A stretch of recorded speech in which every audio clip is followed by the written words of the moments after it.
Hey everyone and welcome back to PrepFusion. So today we'll start the lecture 5A of this electrostatics chapter. So up until now we have learned a lot about charges, we learned about electric field, we learned about electric potential, we learned about force on charges, we learned about different electric field distributions, also about potential also for different charge distributions. So we will start with a new topic. The first topic is electric potential energy, and then we'll discuss about dielectric boundary conditions. So what are the boundary conditions, and I will tell you how you don't have to remember anything, right? Many teachers, educators, what they do, just try to memorize the particular things, just tell you that they are laws. Okay, yes, they are laws, but they are derived from other laws. So that we'll discuss actually. So first of all, let us before starting this, right, I want to go back because I skipped two questions of conductors that wasn't previously there. I have put in those things, so I will discuss quickly those two questions about conductors, and then we'll start with electric potential energy. So let's go back actually. So basically few gate PYQs I wanted to solve. So this one was the first one. Okay, so this one is pretty simple. Yeah, this was a gate 2017 EE question. So here consider a solid sphere of radius 5 cm made of perfect electric conductor. So it is a perfect electric conductor. In short, we also write this as PEC, perfect electric conductor. So if it is a perfect electric conductor, what is the characteristics of perfect electric conductor? Just in the previous lecture we learned that the electric field inside a perfect electric conductor will be zero, no matter what. All the charges will reside at the surface of the sphere. If 1 million electrons are added to this sphere, these electrons will be distributed. They will be distributed where? Uniformly over the entire volume of the sphere, uniformly over the outer surface of the sphere, concentrated around the center of the sphere, along a straight line passing through the center of the sphere. Can you just pause the video and try to solve yourself? So basically it can't concentrate around the center because electric field does not exist, so charge enclosed will be zero basically inside the sphere. So these options are cancel, and this is also cancel, right? Uniformly over the entire volume, not possible. Like initially, yes, it will be uniformly distributed, but slowly what will happen at steady state, charges will repel each other and they will go on the surface. So obviously it will be option B, that is uniformly over the outer surface of the sphere. Very simple question. Okay, this was a theoretical question. So this is another question. Okay, I forgot to perfectly mark this actually. Just hold on. So there's like I will just say the same question number because all the question numbering has been done now, so I cannot change anything. So this question is also good.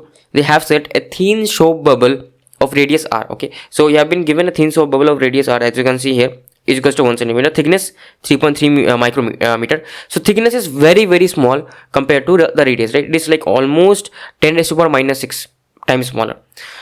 Is at a potential 1 volt. So the potential of this particular thin soap bubble with respect to infinity, they have told us with respect to infinity is 1 volt. So kq by r of a sphere, we know what is the potential of a hollow sphere. Kq by r equals to 1 volt. I will assume it has a hollow sphere only because the thickness is very smaller. Okay, very small.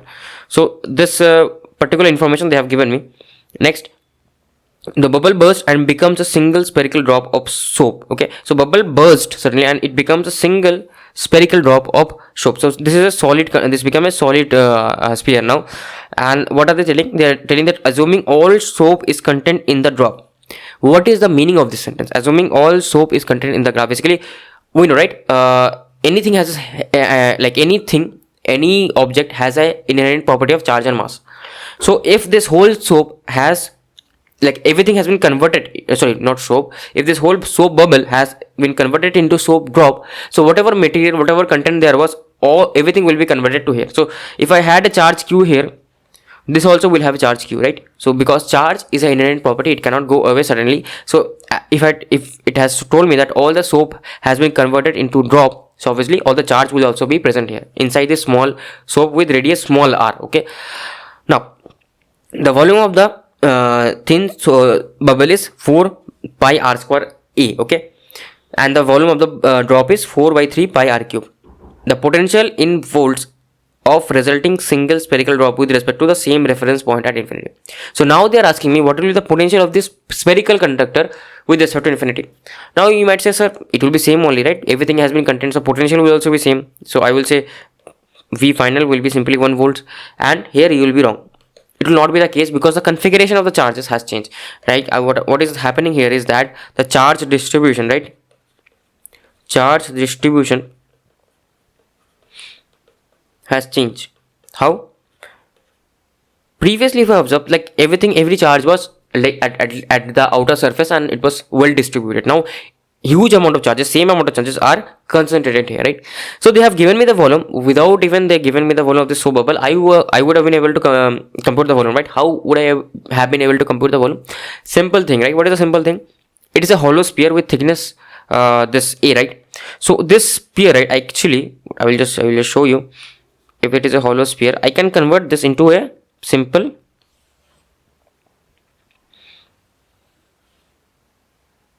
it's a hollow sphere with like almost a hollow sphere with thickness dr. Let's assume the thickness is dr, right?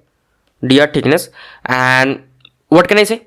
How can I convert this? This is just a rectangular long rectangle, right? Long rectangle. If I break this down, long rectangular sheet. So this if I just break this down like this, you will be able to understand this better.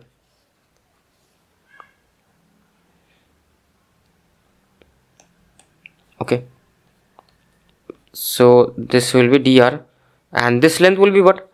This length will be just the perimeter, right? Dr is very small, so I can assume that this is r only, right? Capital R only. This length is very smaller, so dr will be simple this perimeter of the hollow sphere, that is 2 pi capital R. Am I correct? Oh, sorry. No, sorry. Actually, I'm wrong. Actually, this dr, right? Dr is the thickness of this particular sheet, and sheet has its own area. What is the area basically? The area is simply this. This thing, right? The area is this. How is the area this? So it is simply, I can say, surface area of a sphere. What is the surface area of a sphere? What is the surface area of a sphere? Surface area of a sphere is surface area of a sphere is 4 pi r square. If you remember it correctly, it's 4 pi r square, right? So this is the surface area basically, 4 pi r square. And now what I can do is I can simply multiply it to get the volume, because I know the surface area, and this has been converted into like a rectangular cuboid. So I can simply get the total volume, right? What will be the volume? Volume will be simply 4 pi r square into thickness dr, and dr in our case is small a, right? A is very small. That's like equivalent to dr only. So it is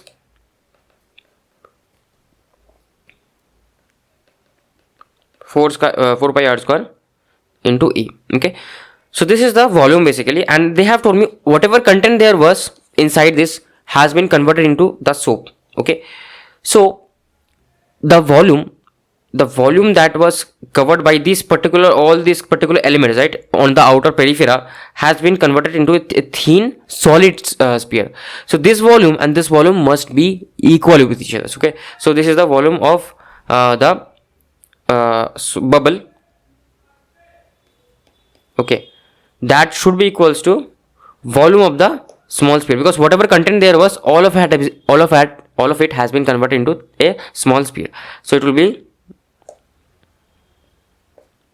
4 by 3 small pi r cube. That's the volume of a sphere.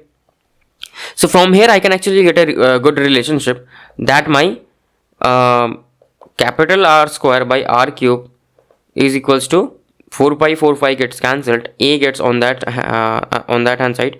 So it will be 1 by 3a. Okay, so this will be the this will be the basically thing for the ratio. And what more do I know? What is the potential due to a solid sphere? What is the potential due to a solid sphere? I know this, right? It is simply V2 will be K capital Q by R. Okay, so K capital Q by R. Now I know this information that KQ by R is what? KQ by capital R is 1 volt. Okay, so from here I can replace KQ with 1, right? KQ with R, capital R. So this can be replaced with capital R by small r. Okay, I exactly need to find out this thing. So what I can do, I can actually like a bit modify this expression. So what I will do is I will multiply R on both sides. So this will become R by R cube. So I can write it like this, capital R by R whole cube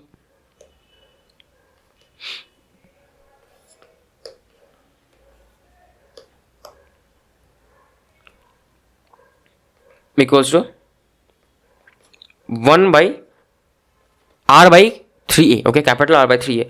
So now I know what is R, what is 3A, all those things I know, right? So what is this like what will be my V2 basically?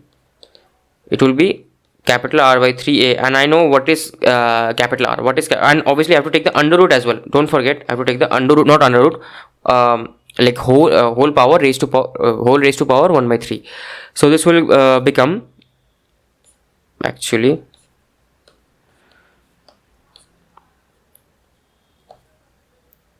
okay. So this will become capital R is 1 centimeter. Okay, I can convert everything into meters, that would be most suitable.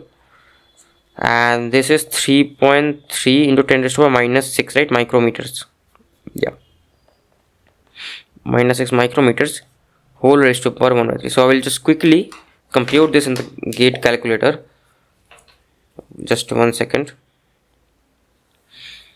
So this will become 3 into 3.3, almost 10. So this is 10 raised to the power minus 5. 10 raised to the power minus 5 goes on the top, so it becomes 10 raised to the power 3. So this actually becomes, like, without even gate calculator, I can solve this, actually becomes 10 volt. So the answer will be 10 volts and not 1 volt. Okay, this will be the correct answer for this question. So this is a good question. You should practice this type of question so that your concept gets more clear and you have the knack of solving interesting and new questions which are more conceptual, which are not just simple formula, putting the value of the formulas, right? That is the most important point I want to teach you. So now let's start with today's lecture. So today's lecture will be about electric potential energy. So let's start with what is electric potential energy basically. Potential energy is the energy associated with the configuration of charges in a system. So how much energy does a system consist of? That is what we mean by electric potential energy. Don't worry, we'll go through the slides slowly, you will get the gist of it. What does actually electric potential energy means? Electric potential energy is the energy stored due to the arrangement of charges in an electric field. Okay, I know you don't understand all these definitions, but like once I will derive the expression for electric potential energy, there you will understand. Change in potential energy, we can compute the potential energy with respect to something, right? Again, it's similar to electric potential. So the concept is similar to electric potential. It is again a scalar quantity. So what can I say is, now change in potential energy of a system. Let's say I have I have a charge somewhere at infinity of q. Okay, of q somewhere at infinity, right? That is r equals to infinity, or like a spherical charge. Then I bring it down to some reference. Okay, so what will be the energy spent by me? What will be the energy change in the system? Initially there was no charge, now there is charge. What is the change in energy? So that is basically what potential energy means. We will understand more about this. So change in potential energy of system is work done by external agent. That is work done by the external agent to place a charge from infinity to here, or from point A to point B. Okay, from point A to point B. So that is the work done by external agent, which we already have derived. Okay, at that point of time I didn't tell you the definition that work done by external agent is also known as change in potential energy. That point of time I didn't tell you because I didn't want to confuse you. This topic will learn separately, that's why. Now what is work done against electric field? This we have derived previously. So if you haven't, you have to go back and watch this video, then you can understand this video. That is simply equals to minus q into integration AB, okay, into E dot dl. Why there is a minus? Because I am going against the electric field. I am going in the opposite direction, so the dot product becomes cos 180, which is minus. Okay, that is a simple reason. That's why there is a negative. I am going against the electric field, not with the electric field. Okay, so like all these things has been explained there, so I won't go too much in depth of this. So now we'll understand like basically what does potential energy means. Okay, so we have to find the potential energy in the system for these two configurations. So I'll derive for the first configuration. So for the first configuration, I'll go with basics. I'll not use any formulas. Okay. So they are asking me to find the potential energy stored in the system for the first configuration. So I will assume initially no charge was present in the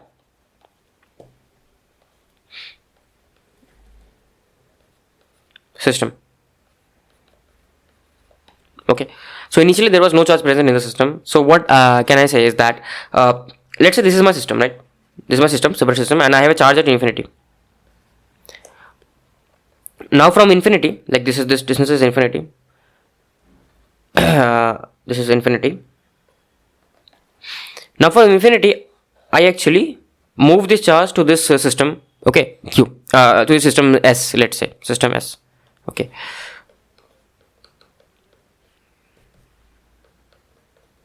just hold on, I will just check quickly one thing. Yeah, everything is recording fine. So system S I have. Can you tell me how much energy did I need to spend to move this charge from infinity, to take this charge from infinity to this system S? Okay, just pause the video and tell me how much energy did it I required. The simple answer will be U, delta U will be simply 0. Why? Because initially the system doesn't have any charges, so no charges present initially. No charges present initially. Okay, so if no charges are present initially, what can I say? If no charges are present initially, there is no electric field, because Gauss law says that electric field will be charge enclosed. So electric field is 0. So work done will be obviously 0, right? Because E dot dl is 0. So that's why to move a single charge and take it to here, I didn't have to spend any energy, right? Didn't have to spend any energy. Okay, and like let's name this R not equals to infinity. Let's name this R at some position R. Okay, some position R I have. Okay, like it's some position R. Okay, and from R I'm taking it back, not from infinity, because that will give me some answer, but I don't want. I want to bring charges from R to this particular system. Now the interesting fact comes. Now again I have the same system. Okay, but interestingly now I have a charge Q here, right, present. Okay, now the state is, now I have a Q1 charge, not Q actually, it's Q1 charge present over here. Okay, Q1 charge present over here. So if I have a Q1 charge present, what can I say? I can say that if I have another charge Q2 and I want to bring this charge, like it is at a distance R from the system, right? Like let's say from the system it is at a distance almost equals to R. Okay, R, and I want to bring this charge inside the system. How much energy do I need to spend? Now actually things change. Now what has happened is that now currently I am in a I am in vicinity of electric field due to this Q1, right? Because this Q1 will have its own electric field. So I am assuming Q1 is positive. If negative, everything will just change sign according to Q1, right? Nothing else will happen in the derivation. Everything will be same, just signs will be changed. So this is the direction, right? And now I have to compute the change in potential energy of the system, because I had to do some extra work to get this Q2 charge inside this. I had to do some extra work because electric field is in this direction and my work done is in this direction. So basically what I'm doing is that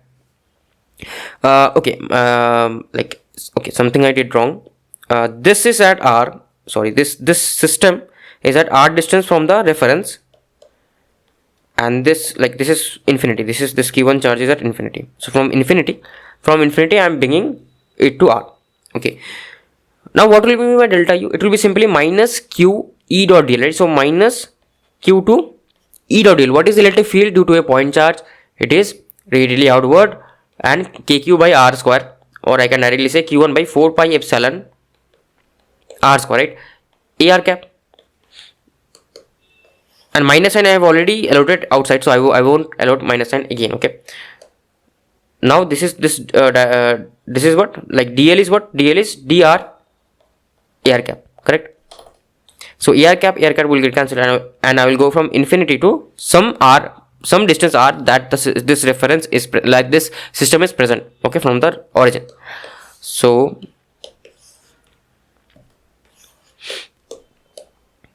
I will get change in potential energy. Previously there wasn't any energy, right? So it was 0 only. All this is constant, right? All this is constant.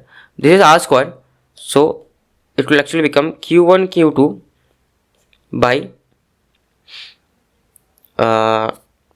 4 pi epsilon r, because infinity will be 0 anyway, so it doesn't matter. So change in potential energy is q1 q2 by epsilon r, and this is actually the answer of this particular question, right? The change in potential energy, this is the actual answer. This is the simple answer only, not much typical. So here this also I can write k q1 q2 by 4 pi epsilon r. Okay, so I hope you understood the concept of change in potential energy. Now what about the second case? Let's do it for the second case. This one I will do it a bit fast. Okay, this one I will directly do now. I will directly do. So for the second case, actually if we observe that there is a pattern, I will tell you the pattern in this case. So here, first of all, to get this first charge, do I need to spend any potential energy? No, right? To get this first charge, the like total potential energy to get the first charge will be 0. Okay, to get the first charge will be simply 0. Now to get the second charge, currently this charge is not present. Okay, only this charge q1 is present. How much energy do I need to spend? It was k q1 q2 divided by r. Okay, to get the second charge. Now to get the third charge, now things will become interesting. To get the third charge, now I am in vicinity of two fields. One is due to this q1 and another one is due to this q2. So q1 and q2 both are present. So my what do I have to do? I have to find out the change in potential in, like the work done that I need to do to make to move this q1 from infinity to r. So how much? First I will write down the work done due to this q1 separately and due to this q2 separately. So I will use the principle of what? Superposition. I will use superposition. So it will be for the due to the first charge it will be k1 k1 k3 r same, and for the second charge it will be k1 kt sorry, bit of mistake. This one will be k1 k3 and this one will be k2 k3 by r. Correct. Now so what actually my expression becomes, if I observe carefully, this expression becomes k q1 q2 by r plus k q1 q3 by r plus k q2 q3 by r. Now am I observing a pattern over here? Is there a pattern? If I see, there is actually a pattern, right? There is actually a pattern. So what is the pattern? Basically what I can say is every combination of charges are actually coming in the product term at the top, right? And kq by r is constant, it doesn't change. But actually okay, one mistake I made is that okay, I forgot to write down the distances, because I am moving this charge q2 from infinity to the distance r12 from this q1. So due to that, what is the potential energy? It will be r12, right? Sorry, this one I missed. And I'm moving this q3 from infinity to a distance r13 from q1, right? So it will be r13. I'm moving from infinity this q3 charge to distance r23 from q2. So it will be r23. Okay, so it is r23. So yeah, all this will be different actually. It will depend on the distance. Basically it will depend on the distance. So am I observing a pattern over here? Yes, there is a pattern, right? What is the pattern? The pattern is, if I write it something in the summation format, and now this is only valid for the point charges, this is not valid for continuous charge distribution. I will talk about continuous as well. But view system, if I want to write, I can write summation of kqij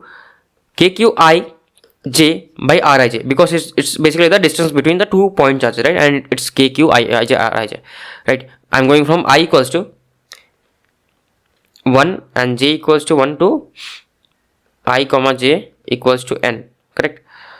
But there is a problem. Like this one I don't need to write this, I just simply can write n. What is the problem? The problem is actually I'm adding twice as much. I don't need twice, because what is happening, once I is equals to, also one more thing, that I cannot be equals to j. That is also another thing. If I am able to get some space, I will write that I cannot be equals to j. Okay, because there is no the charge cannot have a potential energy due to its own electric field, because it doesn't get it doesn't cross across its own electric field, right? It only terminates and generates from the particular charge.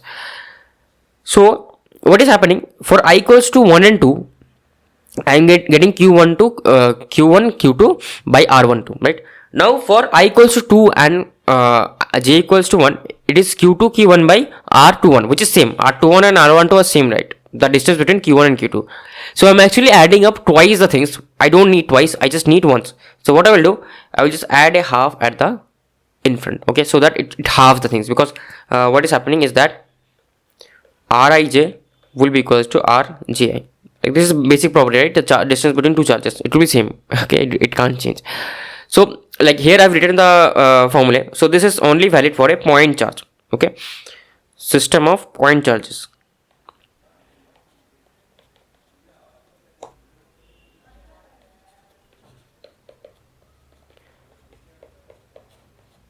Point charges. I hope you got this point, understood all this formula I have just explained you. Okay, and I will recommend you to like, you can use this, but this is a even better formula. Okay, this one is even better formula, but you have to understand what this formula actually means. You have to understand what this formula actually means. This vi is very, very important. What is vi is? Okay, so like what is happening basically, if I just observe carefully, is that this q1 by rij, right? What is this? This is just the potential. Like this qi is the charge and this vi is the potential due to the all the other charges. If I just take common this q1, right? If I just take this q1 common, okay, if I take this q1 common, it will be kq2 by r12 and it will be kq3 by r13. So the potential due to all the charges at that particular point is the v1, okay, on the charge q1. On the charge q1, the potential due to the all the other charges, exactly that is what it is written. Potential at ith location of charge due to all the other charges. So potential here will be what? Due to this q3 and q2, it will be kq3 by r12 and kq2 by it will be kq3 by r13 and it will be kq2 by r12, okay, at this particular point, and q1 is not present. Next I will multiply the q1 and then I will do the same thing for all the other cases, and I will add them up and I have to halve it because I am taking it twice. Okay, so I hope you get the point here. I hope you get the point that what is happening. Okay, so like this thing, for you to use this formula, you have to understand what does this vi means. Okay, that is very, very important. What does this vi means? Or you can solve using basic method, what I told you. You can solve using basics. Okay, let's do a question so that we'll get a better understanding of potential energy. 4 identical point charges q are placed at 4 corners of a square. Side A. Find the potential energy of the charge system. What will be the potential energy of the system? So pretty simple, pretty standard question, we can solve this. Okay, A is 1 meter and Q is 1 nanocoulomb. Those we will put at the end when we will derive the expression for potential energy. So initially I had no charge. Okay, initially I had no charge. Then what happened is that I actually like bring this charge near the periphery. Okay, so what will the potential energy here? It will be kq, like you can do it individually or you can do it directly from the formula. Okay, I will do it both ways. So what will be the potential v1? So first I will use this basic formula and then I will use the potential formula. So method 1, basic. So initially there was nothing in the system, then I bring this q charge here. So how much energy did I need to spend? Zero energy, no field was there. Now then I bring this q2 charge here. So how much energy did I need to spend? K, this distance, right? What is the distance? K q square by A. Okay, that is the basically potential energy that is the energy that I needed to spend. Okay, so u1 will be kq square by A. Now what about u2? u2 is a bit interesting, right?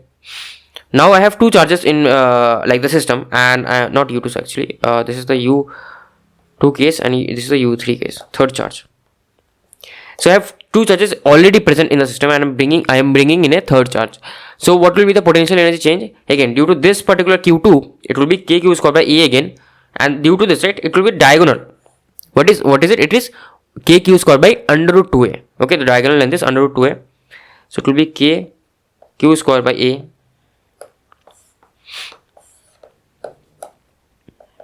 plus kq square by under root 2A. Okay, so this is the third potential due to the third system. Now the final, right? Finally Actually, when I will bring the fourth charge, what will happen is that I will have 3 charges already present in the system. So I have to write the potential due to each of these charges. Due to this charge, it will be kq square by a. Due to this charge, it will be kq square by a. Due to this charge, it will be kq square by under root 2a. So these things will be same only. Just an extra kq square by a will also come due to the extra charge.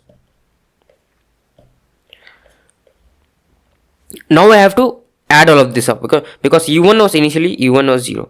So delta u will be sum of all of this ui from I equals to 1 to 4. So what will this be? So kq square by a, how many times I have? 1 2 3 4. So 4 kq square by a plus this is twice, right? This is twice we have. So it is root 2 kq square by a. So I can simply write down the expression, right? What will be the exact expression? It will be kq square by a into 4 plus under root 2, and I know what is kq square by a. So this I will just quickly compute. This will come out to be u, right? It will be 9 into 10 raised to power 9 into nano coulomb, right? So this will be 10 raised to power minus 18, and a is 1 meter. Okay, this will be actually very small anyways. Okay, and kq square by, and 4 plus under root 2, right? What is 4 plus under root 2? It is 5.414. So it is times 9 and 10 raised to power minus 9. So actually it will come out to be 48.73 nanojoules. Okay, now is there any other way to solve this? Yes, there is a other way to solve this using formula. Okay,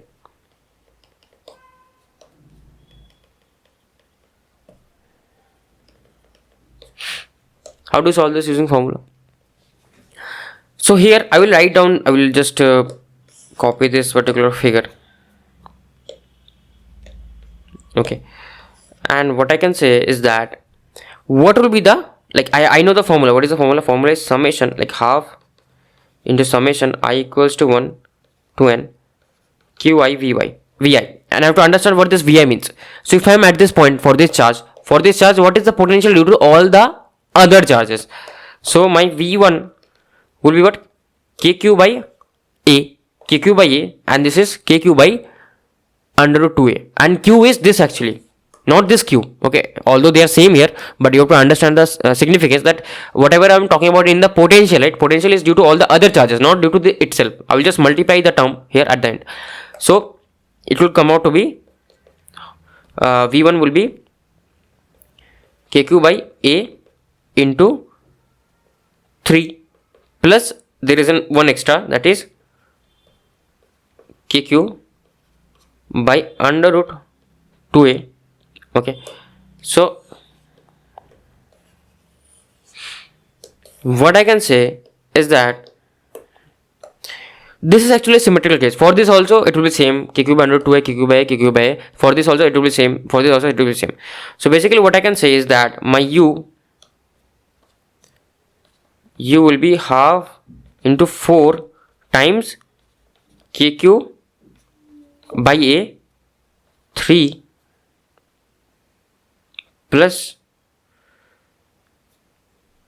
under root, oh, okay, this is not in the, okay, this should be in the bottom. Okay, yeah, 3 kq by, if I take common, it will be 1 by under root, yeah, 1 by under root 2. Okay, so just I've directly replaced it. Okay, like this you can do, and obviously there was a q outside. Okay, right, because every product has its own qi, and that is same. So as it is a symmetrical case, this will be reduced to this smaller thing in very short amount of time. Okay. Okay, one thing they made a mistake. I myself made a mistake. Right, this should not be 3. Why this should not be 3? Because like the distance a is only due to the 2 charges. Okay, not due to this third charge, and I'm not talking about this charge here. So this should be 2. Okay, so this type of mistake you have to take care in the examination hall as well. So now if I do the computations, it will be 2 plus 1 by under root 2, and this will be 2 into q squared, so it is 10 raised to power minus 18 into 9 into 10 raised to power 9 into 2.7 divided by 1. So what will I get here? 2.7 into 9 into 2. So it's almost same. We're getting the same result, that is 48.73 microjoule. Okay, obviously no surprises, we'll get the same result only using the we're using the same formula, just using it differently. So one thing I wanted to give you homework is this special arrangement. So these type of questions they can give. This high level they won't go, but now they can go hexagon. Okay, they can go triangle, all those things they can go. Okay, this is the special assignment homework question. Do solve this and send me DM me in WhatsApp, okay, with the solution of this. So this I will not discuss here, but this is a lengthy question, but this you can solve. Okay, that I know. If you have time, if you are interested in this subject, then do. If you don't have time, obviously you can skip this question and continue on with the other topics. Okay, because this is a bit lengthy question, but it depends on your interest. If you are interested in solving this, you can solve this. Okay, just hold on, I will just check if everything is fine and recording. Yeah, everything is fine and recording. Great. Now we will actually derive for the continuous charge distribution what will be the potential electric potential energy. So here we will derive the expression a bit differently. Let's say if I remove a charge dq from this particular system. Okay, if I remove a charge dq from this particular system, so what I will say is that remove a small charge dq from the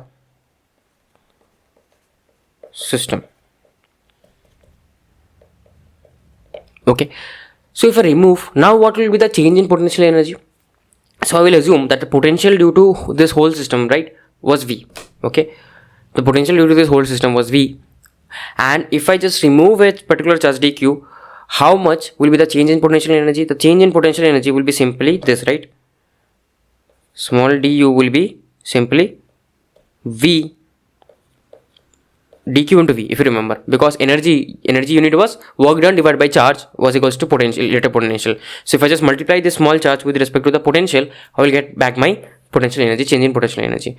Now if I do it for a large volume, right, and one thing I can say is that dq can be replaced according to the distribution.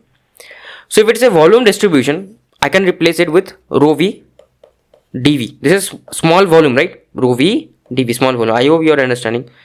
Now this dq can also be replaced with rho l dl. This is small length. Okay, and this is line distribution. Okay, I'm talking about line distribution. Length, volume. Also I can replace it with rho s ds. This will be what? Surface. Okay, any of this. Okay, so if I replace this and if I integrate this, what will I get? U. I will integrate on both sides. It will be from some reference 0 equals to, like, I will integrate this. Okay, I will integrate this things, and dq I will replace with either rho v dv, rho l dl, or rho s ds. I will get back this expression. Okay, what will be the expression? It will be simply just remember one thing, that there will be a half at the outside as well. Why will be there half?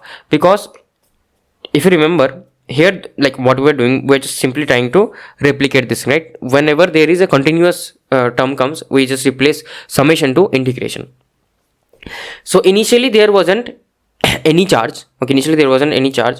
Like initially total was rho v. Then at the end, if I remove some charge, right, I will not have to spend any energy. So there will there will be a term that half will come at the in front, and then this integration will be simply rho v dv. Okay, now understand that this v, let's name this as v dash. This v dash is volume, and this v is simply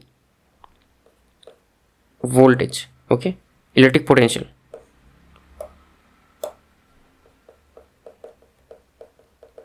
Okay, so these are the things. So like here I've written the same thing only, that you can derive like your potential energy formula like this. If it's a line charge, if it's a surface charge, you can derive it like rho s v ds, and if it's a volume charge, it will be rho v dv. Mostly we'll use this. Okay, just don't get confused. This is potential and this is volume. Just don't get confused with that. Now another small trick I have, if you remember, what was rho v basically? What was rho v? Rho v, if you remember this, right? With Gauss law, I proved you, I derived that rho v was equals to del dot d. From Gauss law we derived it. If you couldn't understand, but please go back and watch that.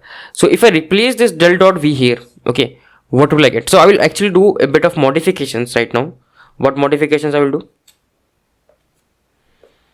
This is the modification that I will do. That is del dot d. If I take the divergence, if I take the divergence of a already like divergence, what will I get? I will get this type of structure. It will be like a vector triple product, right? It will be like vector triple product. So first I will do this thing. If you remember, just hold on, this is not actually dot, this will be simply, I wanted to write this thing. If I have like multiplication of two things, okay, then how will this be divided into? So if it is this, right? So if it is this, then I can write this. If you remember your formulas, it will become del, like it will be dot product with respect to the vector thing, okay, del dot v, and it will be the gradient with respect to the scalar thing, right? Scalar, and then I will take the dot product. Okay, now I can, like, if I am observing, this is something same as this, right? Something same as this. So I will just replace this del dot v into v, because here what will happen, this I can write is write this thing as like this. I will just show you. Half volume integration rho v into v. Rho v I can replace with del dot v, right? Del dot v into dv. Now remember, this is potential. I can replace with exactly this thing, right? It will be del dot d into v is del dot dv. It will be del dot dv, like I'm just multiplying a scalar with a vector quantity, that's it, minus this thing, right? Del v dot d. Okay, so one interesting thing comes out actually from this.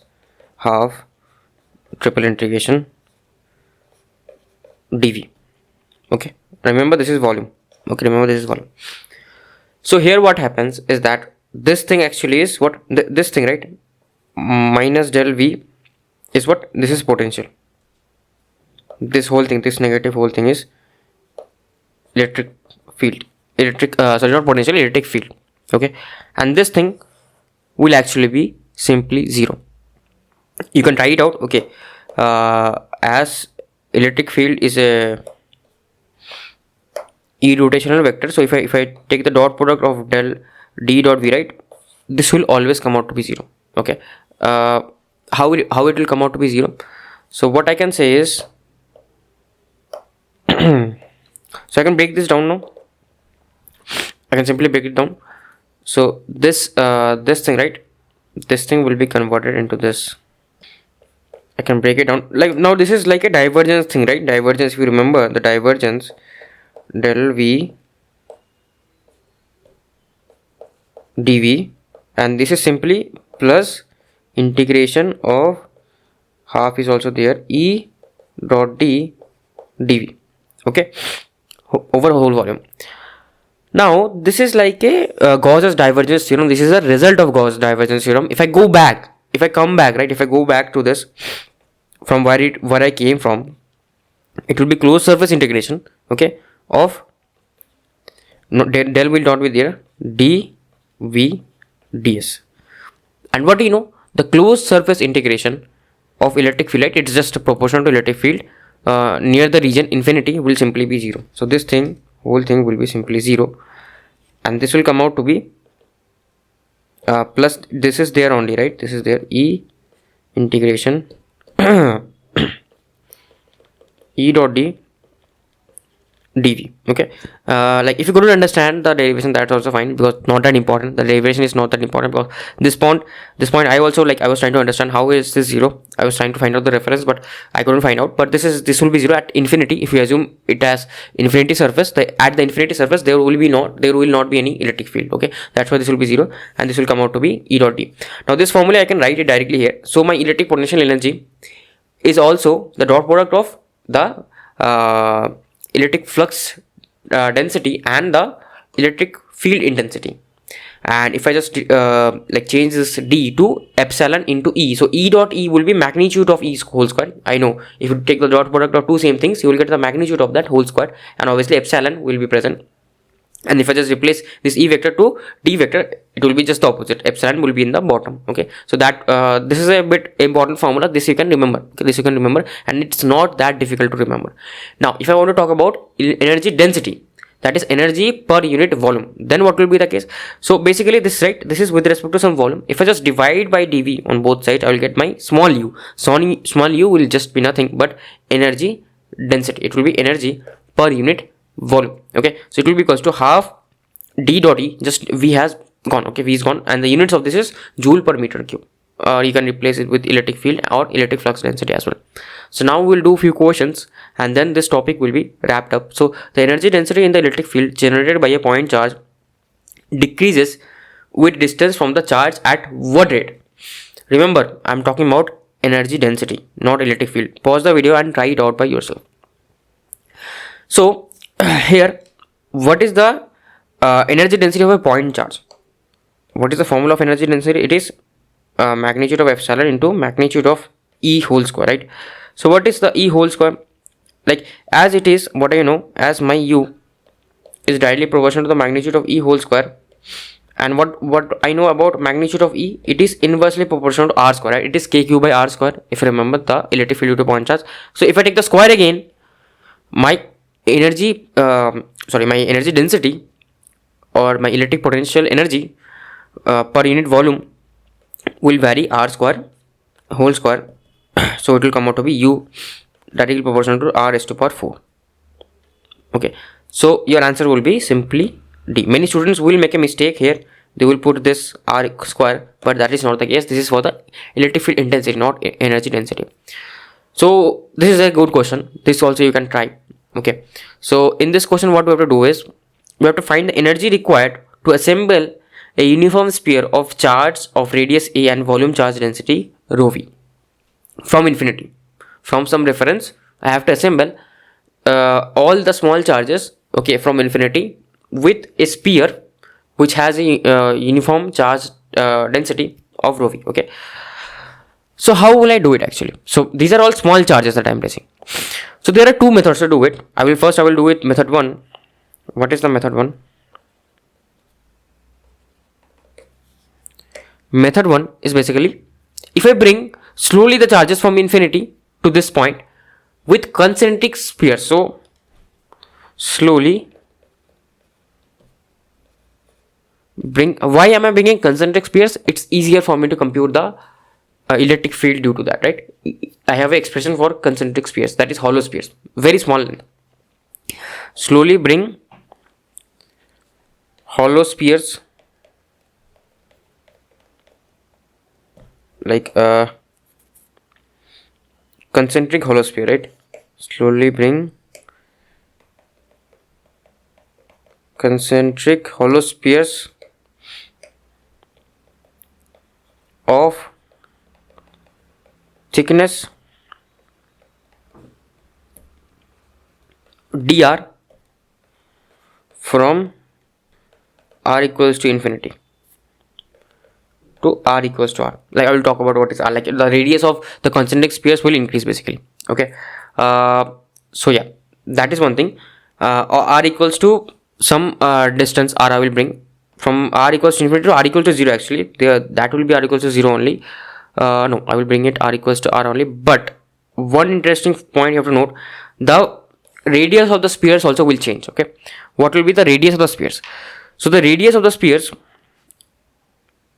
this, right, actually this will not be dr, this will be simply dr naught. Yeah, the radius of the sphere is dr only. I'm increasing in the dr direction, correct? Yeah, I'm increasing in the dr direction. Okay, or I can say this as dr. Like there will be two integrations, I'll just tell you in a second. So first of all, I'm bringing some hollow spheres from this to r, some reference point. Okay, some reference point r equals to r I'm bringing.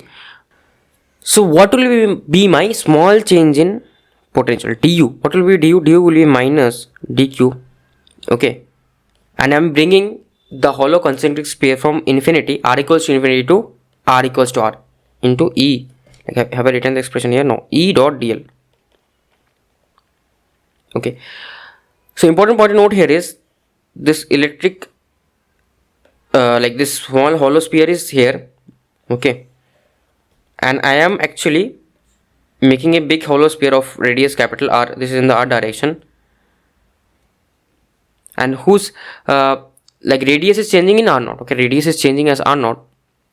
Not R naught, sorry. Radius is changing in R direction actually. This is changing in R direction. I am just bringing in small hollow spheres. Okay. Now, if the uniform charge density is rho v, can you tell me what will be the, like this is a very small hollow sphere. Can you tell me what will be the, this distance is taken, what will be the charge present in this hollow sphere, on the surface of the hollow sphere? Can you tell me what will be the charge present on the surface of hollow sphere? So the charge present on the surface of the hollow sphere, that is this, right?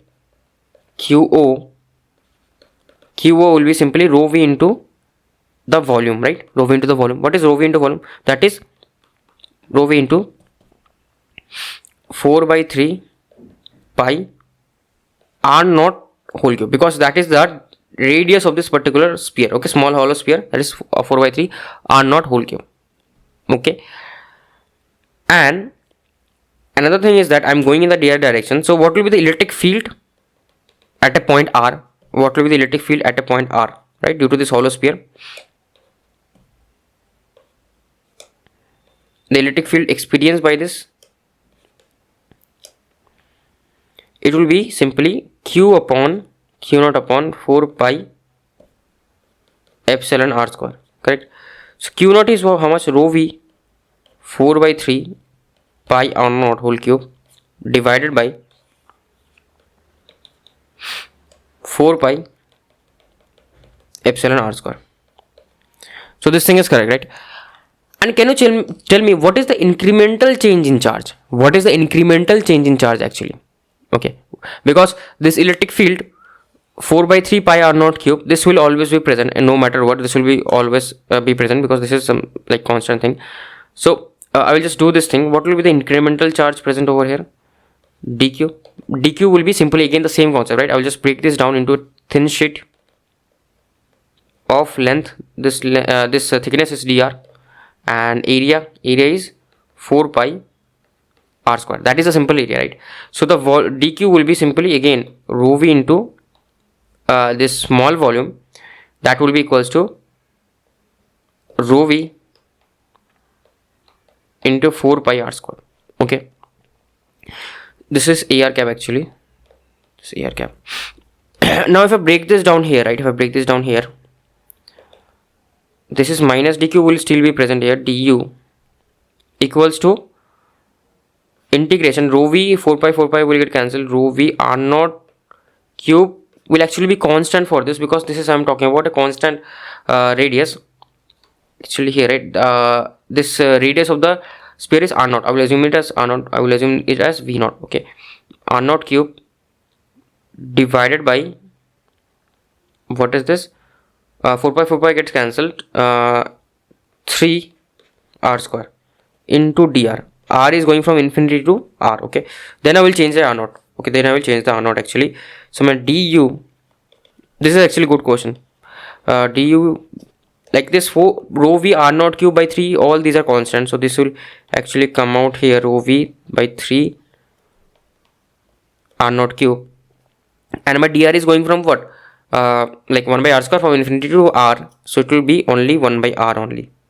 Okay, 1 by r, or I can do it as r naught cube actually. I can do it, okay, sorry, from 1 by 3 to r naught. Okay, because what is happening is that, a bit of mistake from my end, like I will just summarize this quickly. Like I am bringing a hollow sphere from infinity to a radius r naught, right? Because currently what is the radius of the sphere? That is r naught. Currently the radius of the sphere is r naught, correctly, because I have just like I have made small, like I have like moved small concentric spheres from infinity to r. Okay, I was bringing it from infinity to r, basically from infinity to r naught, because first sphere is here, let's say sphere 1 is here, that is radius of r naught. Second sphere will be just radius of r naught 2, right? I will bring its radius will be a bit more than that.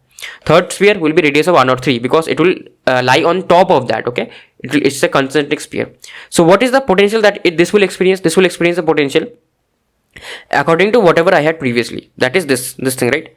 Sorry, not this thing, this thing. Okay, previous charge r naught square, previous charge divided by the distance experienced by that, because r is varying here. This is constant. This potential experienced by that particular hollow sphere, when I will bring this on this particular system, will be fixed depending on the previous charges. So that's why this is the previous amount of total charge, and this is the potential expressed at a distance r. Okay, at a distance r. I hope you get the point. So now this one will be this one will come out to be 1 by r naught. So, and what is dq? Now I can replace my dq, right? I can replace my dq, and actually this negative sign will also go away. This negative sign will also go away. This will become positive only. My dq is this, right? dq is the small change in charge. Small change in charge will be rho v 4 pi r naught whole square, and dr is again present here. This rho v is also present, right? This rho v will be present, and this r naught will get cancelled. So this will be rho v by 3 r naught whole square, and into multiplied by this I have dr. So this, right, I have just computed the potential energy to bring this small hollow sphere onto the system, okay, of radius r naught. But I have to compute to bring all the hollow concentric sphere from radius 0 to r, okay, to a, sorry, not to r, to a. Okay, so how will I compute that? So I will just compute this limit, right? I will compute du.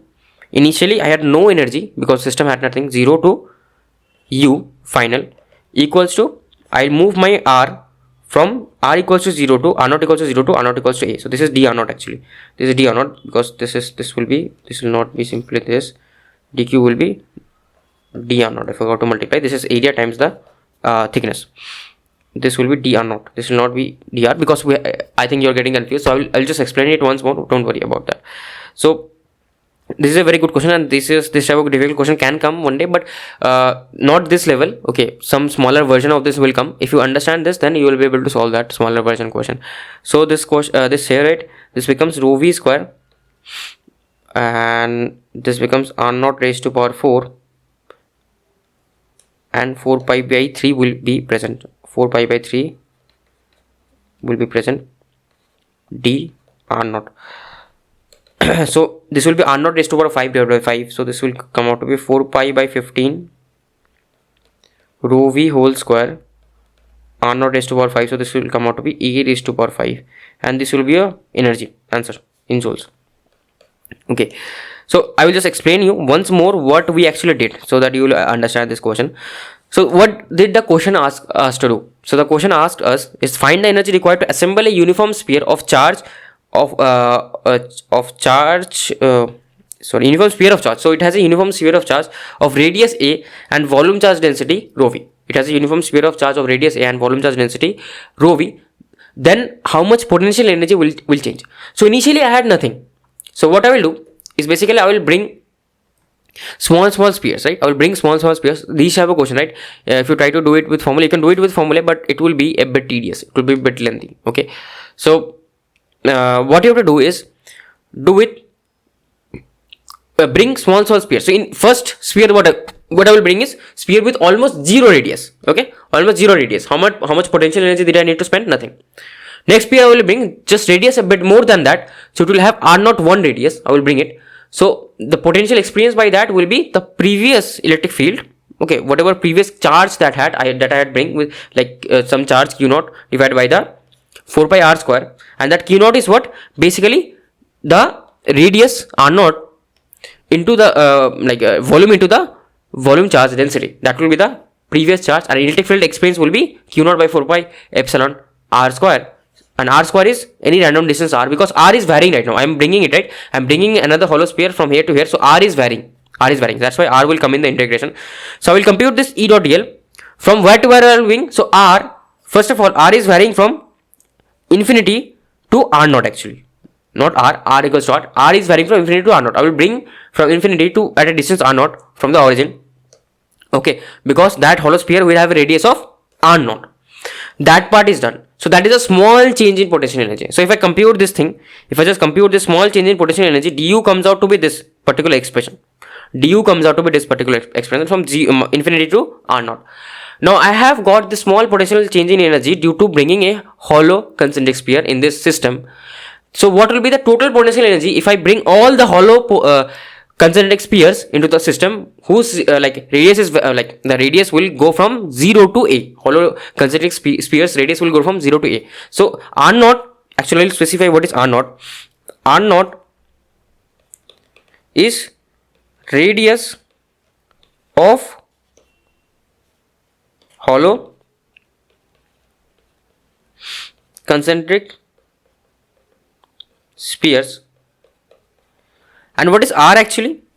R, I will say R. R is the displacement or like distance from origin to the surface. Basically, I am computing the electric field at this surface, right? Due to that only I am experiencing some electric field. No, R is like distance from origin to the hollow sphere that I am moving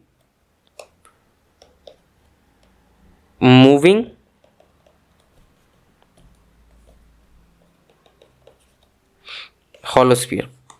Okay, so I hope we got the difference between R and R naught. Hollow sphere. So this is a good question. Okay, next method 2 is using the formula. What is the formula? Formula is this, right? If you remember, U is actually integration of 1 by 2 rho v dv. Now this will be a bit tedious. Why? Because this is potential and you have to find out the potential due to all these small charges, and then you have to integrate. Okay, this will be very difficult. Okay, I will not recommend you do this. You can do with basics. And this difficult question, this high level question won't come, don't worry. But just in case some smaller version of this question comes, you will be able to solve it. Okay, don't do this, approach this method, just approach the previous method. Okay, so just remember, what does this potential V means? Potential due to all the other charges. What do I mean by all the other charges? So here now the what system I have already been present. System is already present. Okay, and I'm just taking an example of this. Like this is a system. Okay, sphere rho v, and I'm just talking about this small hollow sphere. Okay, of thickness dr, and this has some charge. Let's say dq, but I have to discuss about the potential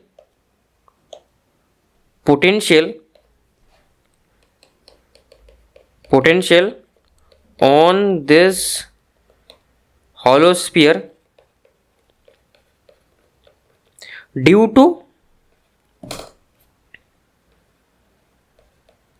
to outside and inside charges present. Okay, because this is a sphere, right? So whatever charges inside there is present, okay, and the charges that are present outside, inside and outside, the charges that are present, the charges due to that, whatever potential you will get, you will write that here. Okay, you write that here, because here the condition is already met. Here I am not bringing everything slowly, everything is already there, present over there, right?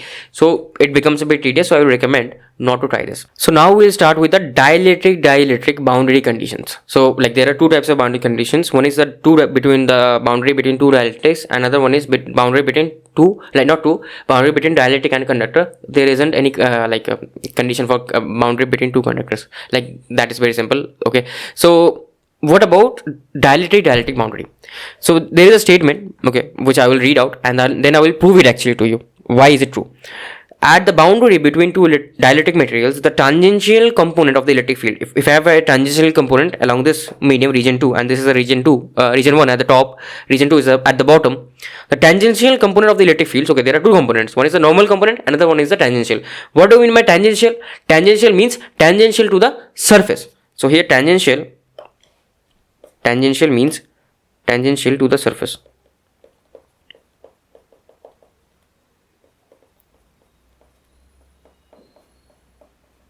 Okay. Yeah, so they will be equal to each other. The tangential components will be equal to each other. Okay. If the boundary is conditioned at the boundary between the interface between the region 1 and region 2, the tangential component will be same. Okay, tangential component will be same. It has to be continuous. Okay. Now, this many students confuse this with particularly this. They assume that if E1t is equals to E2t, they assume that D1t, the electric flux density, will also be equals to D2t, which is absolutely wrong. Okay, which is not true, which is absolutely wrong. Okay, why? I will also explain that. Now, how do I derive? I will derive it. Okay, I will take help of what? Gauss law. I will take help of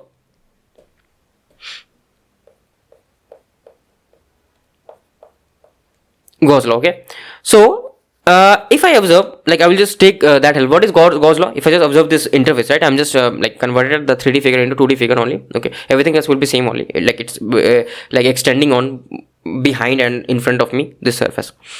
If I take this here, and if I take a small like cross section like this, right, if I take a small cross section like this, I will assume that the tangential component, like the tangential component for electric field 1 is E1t, and tangential component for electric field 2 is E2t, and they are along this x direction, right, x direction. Now, the first thing is, what I know is, if I move from this ABCD point, right, ABCD point, if I move from this ABCD point, if I take the line integration of E dot dl, that should be 0. Of the electric field, E dot dl, that should be 0. Why it should be 0? Why it should be 0? Because electric field is conservative in nature. That has been proved. That's why the closed line integration will be 0. Again, you can understand this from Stokes theorem as well. This you can equate this, like this will be equals to del cross E, and del cross E is equals to 0 because electric field is e-rotational in nature. And that's the same reason why previously, just like in the previous proof as well, during the that potential energy, I proved that that particular term, that first term will be 0, right? That the simple reason here. Okay. So how do I compute this E dot dl? So this one I know 0. If I just compute this in individual bits, okay. So this E dot dl will be equals to what? E dot dl will be simply equals to what?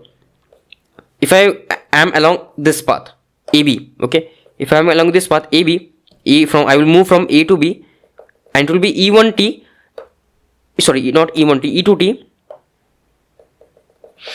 and it's in the same direction, right? Dx direction. Okay, it's in the same direction. Ax cap dot Ax cap dot dx Ax cap. What about this B to C? Will I have any electric field? I will just write this down. I will just write the whole expressions down, then I will let you decide which electric field will I have and which I don't have. Okay, this will be like, again, I'm going from here to here. Some electric field I will assume, okay, some electric field I have, I will assume that dot. Now what is the direction of this? The direction of this particular electric field will be always in the AY cap direction. Okay, and okay, direction, no, sorry.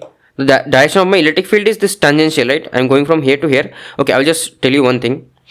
Direction of my movement is what? It will be always, it is some electric field, and this direction will be always in the positive Ax cap, but direction of movement is in the like Y cap direction, right? So it will be AY cap, correct? Not CD, sorry, BC.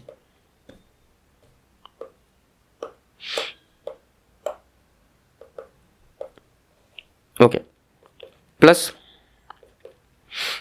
this will be CD, the same, no, not the same thing this time, it will be E1t Ax cap direction, but important point of what you have to understand is my movement is from in the negative x direction, right? Negative x direction. So this movement is in the opposite direction of the previous one. This one, right? It is opposite. So it will be E2t, not E2t, sorry, dx minus ax cap. So this one will be equals to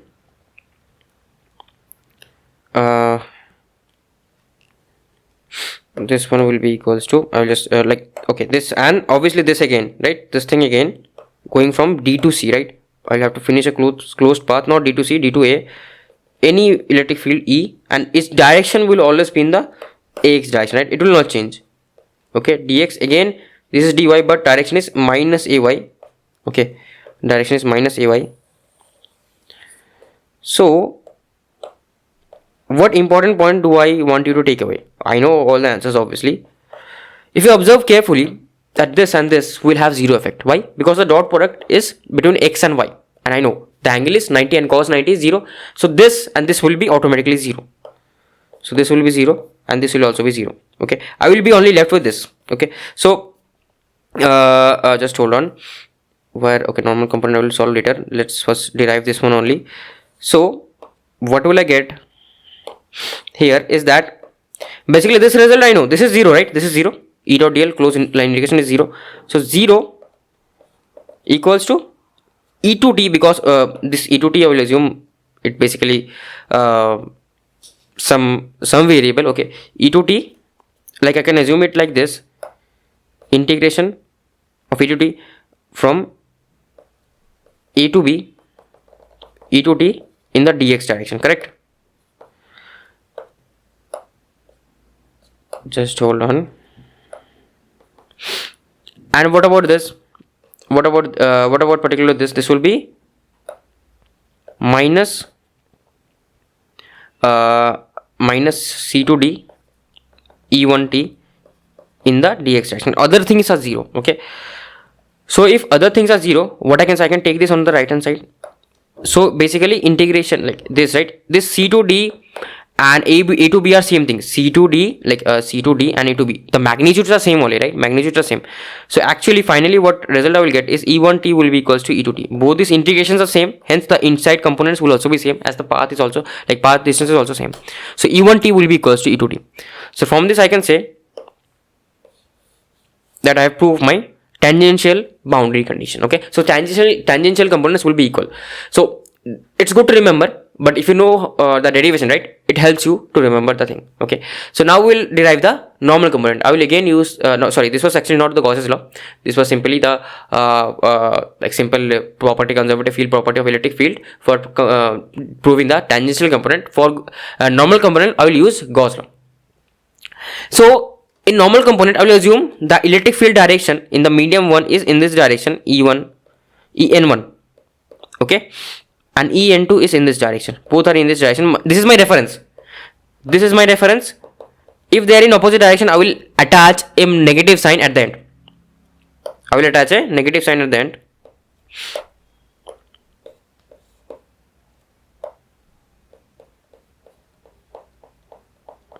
Okay, so if I attach a negative sign at the end, what will happen? I have to identify the charge enclosed in this. So I will assume that I have a surface, right? I had a surface interfacing medium. So that surface has a charge density of rho s. That surface has a charge density of rho s. So what will be the charge enclosed? This is the Gauss law, right? So charge enclosed will be simply, if I just take a cylinder, the charge enclosed inside the cylinder will be only due to this surface, right? This is dielectric. So this will be rho s into ds, okay, small area ds, which is equals to what? Which is equals to d dot ds. So d dot ds along the closed surface. D dot ds along the closed surface. So how many surface do I have? This is one surface, right? This is one surface. S2. This is another surface, S1, and this is a curved surface, final surface, S3. So what I know is that this surface has what direction? A n cap. This surface has what direction? Minus a n cap, right? S2 has direction of minus a n cap. In this, it should be outward. It should be outward from the closed surface. And this surface has what direction? It is A rho cap.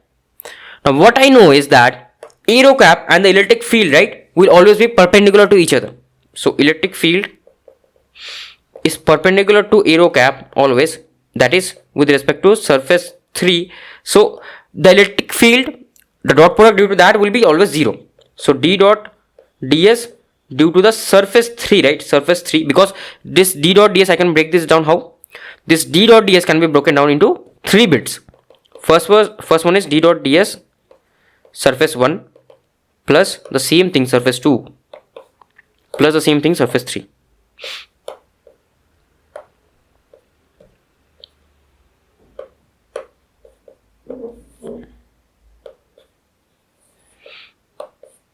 Okay, this is already there. Surface 3, right? So this thing will be simply 0.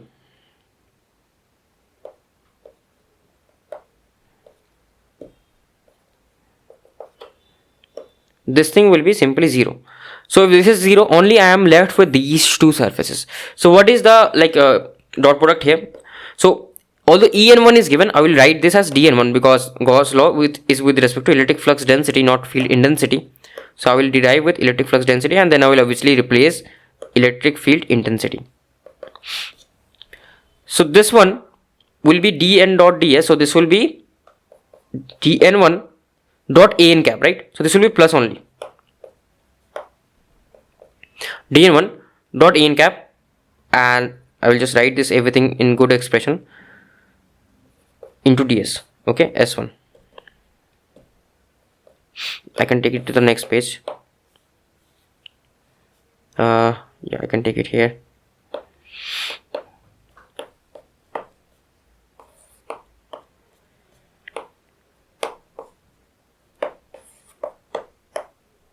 Minus integration s2 dn2 en cap. Just remember why I will write this as plus only.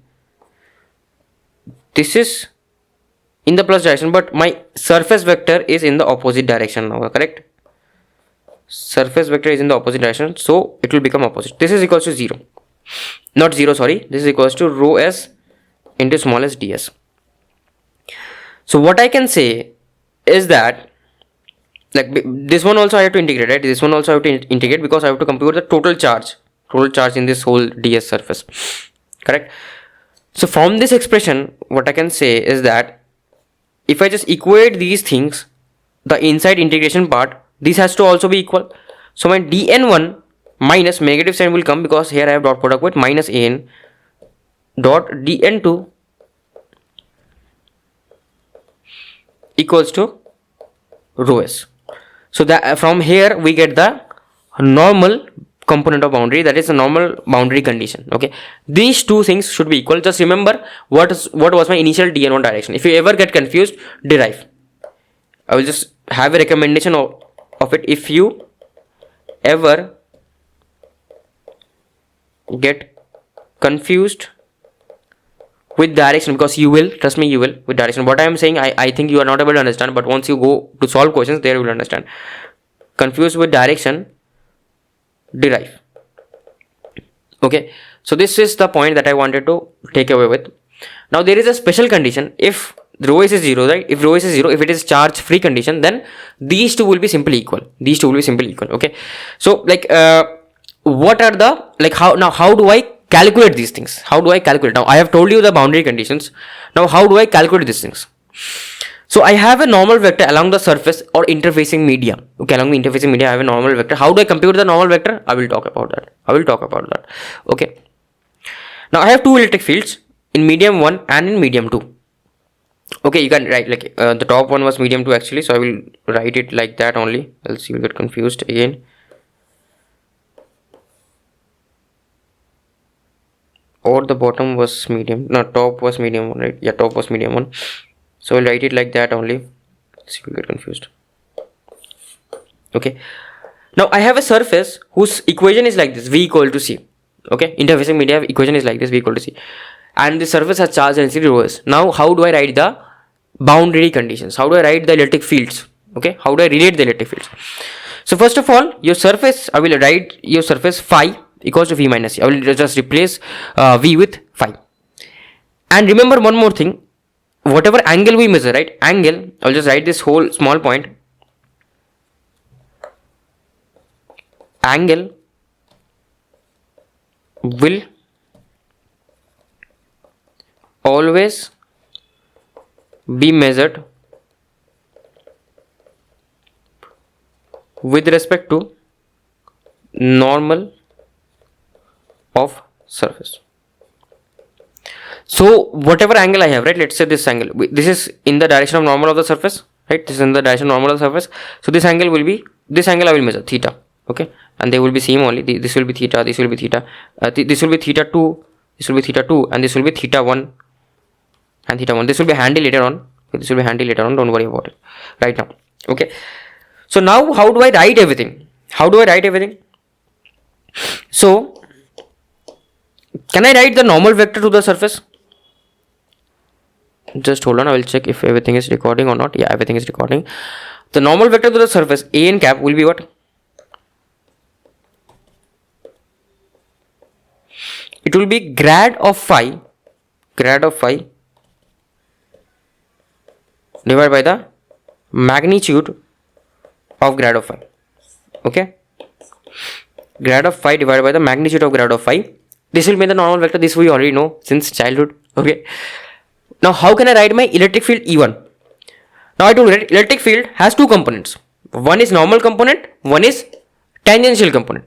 So this can be written like this: E1 n cap plus E1 t cap, and this will define my whole electric field. Now what will be the normal component?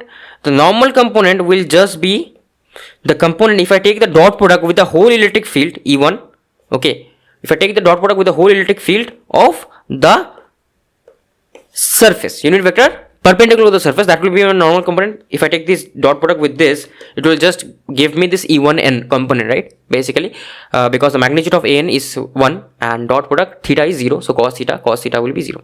Now from here I will find out the tangential component, because I will not directly find out the tangential component. You can, but recommendation is first you find out the normal component, okay? That is the procedure. Basically you will be given the electric field, then you will find the normal component. If you take the dot product with the normal vector, how you find this?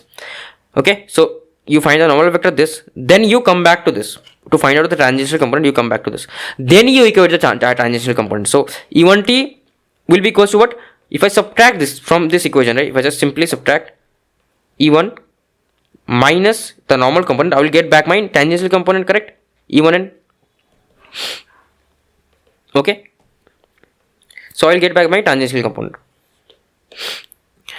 So this will be the answer basically, and the same thing, exact ditto same thing you can do for the other components as well, okay? Other components as well for D1 as well. So D1 also is the same thing, right? Just epsilon will be there. Here I have already written all this thing, okay? You can do, like, you can just cross verify. I have just, whatever I told, I have written here, okay? So what will be the boundary conditions with like the vectors and all those things, right? Proper boundary conditions. There I just derived few things. Here it is written in proper vectors. So normal boundary, there will be two boundary conditions. One will be normal, one will be tangential. Tangential I have already explained, right? E1t will be equals to E2t. That has been already explained.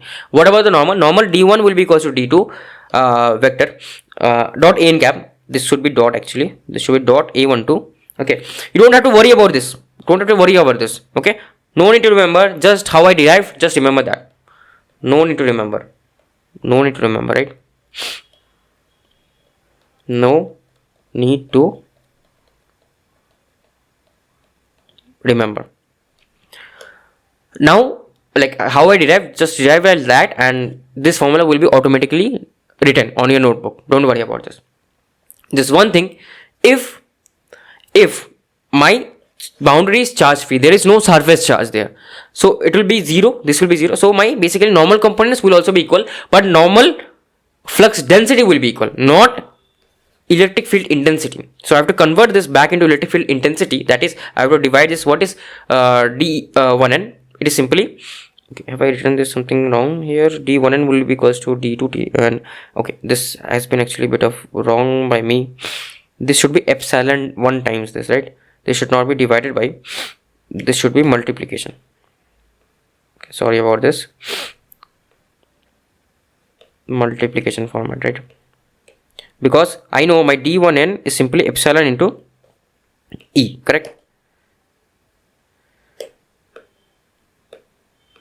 So these things will be same. Okay, yeah, epsilon 1 into E1n into epsilon 2 into E2n. So that's how I derive. So this, if the source is surface if the source is charge free, like this will be the relation. Don't worry, we'll do more questions from there, you will understand. Now there is a very good relationship between the angle theta1 and theta2 and the electric fields. So that one I will derive. So what do I know? I know the tangential components, right, will be equal. This one I know along the boundary. So what is the tangential component here? If this angle is, okay, this is again gone to 1 and 2, so I will just keep this at the top and I will just keep this at the bottom here and here. So what is the tangential component? So the tangential component for this particular surface one, can you say the tangential component E1t? It will be simply what? E1 into sine of theta 1. I am talking about the magnitude only, right? Magnitude only. Okay. So it will be magnitude of E1 into sine of theta 1 should be equals to magnitude of E2 into sine of theta 2. Okay.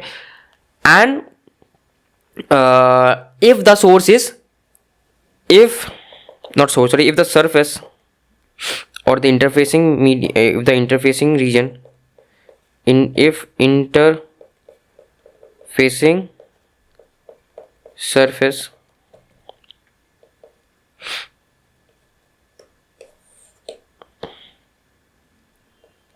is charge free, then what can I say? Then I can say that my d1n magnitude will be equal to d2n magnitude, right? How can I write this? So what will be my d1n magnitude? D1n magnitude will simply be d1 cos theta 1. So it will be magnitude of d1 cos theta 1, which will be equal to magnitude of d2 cos theta 2. Again, remember, theta are with respect to normals. Okay, this is equation 1 and equation 2. If I simply divide the two equations, I will get back a beautiful expressions. So divide 1 and 2. So what will this be? This will be magnitude of E1 sine theta 1 divided by magnitude of d1 cos theta 1, and the same thing will be here on the right hand side as well, just it will be theta 2. All these things will change to theta 2. So what is this actually? What is magnitude of d1? Magnitude of d1 is epsilon 1 into E1, right? So E1 gets cancelled and it is epsilon 1. So, and what is this? Sin theta 1 by cos theta 1? Sin theta 1 by cos theta 1 becomes tan theta 1, right? So tan theta 1 by tan theta 2 is equals to epsilon 1 by epsilon 2. Okay. So, and what is epsilon 1 by epsilon 2? Epsilon 1 is epsilon naught into epsilon r1 and epsilon 2 is epsilon naught into epsilon r2. So this will be converted into epsilon r1 by epsilon r2. Now many students confuse this with the very known law of light, okay, that is Snell's law. Now don't get confused. Okay, this is a relationship is very similar to Snell's law, but this is not Snell's law. Okay, not Snell's law. Very important point to note here. This is not Snell's law. Okay, just this good relationship, neat relationship you have to you can remember, but you can derive as well. It took me 30 seconds to derive, right? So like, okay, sorry, I know my electric field, like I will just write here the references. My electric field dense flux density is epsilon into electric field intensity, and another reference is my theta 1 theta 2 are always measured with respect to normal of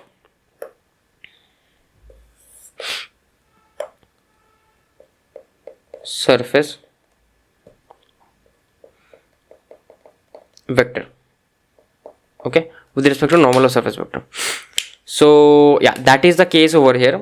If I say so, like, this is a good relationship, and this one is a good question. This one I will give you as homework, just example question only, very simple question, you can do it.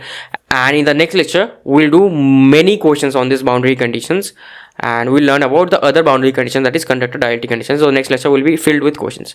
So thank you for watching this video, and I hope to see you in the next lecture. Until then, happy learning.